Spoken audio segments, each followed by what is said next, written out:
this drill, we work on the movement to the front court when under pressure. An open stance is used quite often, meaning that you end up on the outside leg when hitting the ball.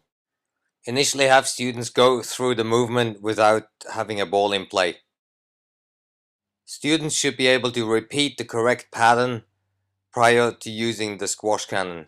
The patterns should also be able to be repeated in a rhythm without stopping. One of the many advantages of using a squash cannon is to be able to work on a rhythm.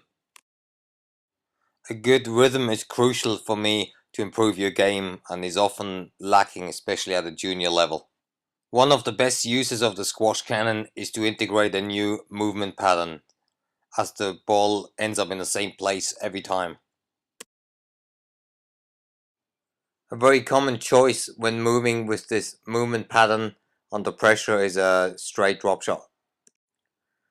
Feed the ball slowly initially, so students can focus on correct movement patterns.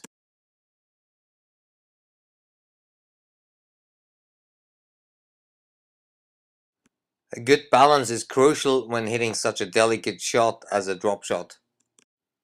The student's movement here is a little too rushed, so he doesn't end up with a very good balance, which makes the drop shot a little more difficult to hit.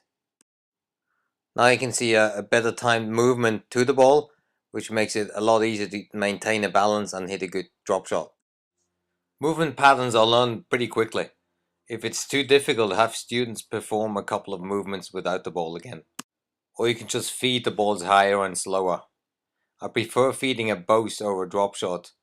Even though the boast is more difficult to judge, they give students a little bit more time to get to the ball as the ball travels longer.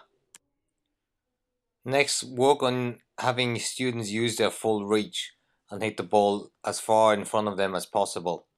If they move to the side of the ball, quite often they are not very balanced, and it will be more difficult to hit the ball and especially to recover back to the tee.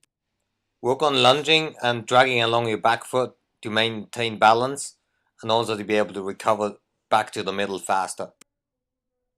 The path to the ball should be direct and not to the side of the ball or behind the ball, like here. Make sure students fully recover back to the tee so they get further encouraged to use their full reach. The hips on the tee should be facing the front wall to guarantee a natural path to the ball. I wouldn't use targets yet if you want to improve a skill or a movement pattern, as students would be too focused on the target rather than changing their movement pattern or making it better.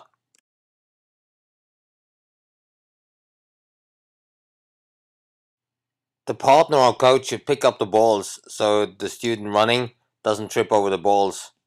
If necessary, just stop the machine and pick up the balls that are in the way. A big focus for movement drills is always the timing of the movement to the ball, which makes it much easier to have a balance and to recover back to the tee.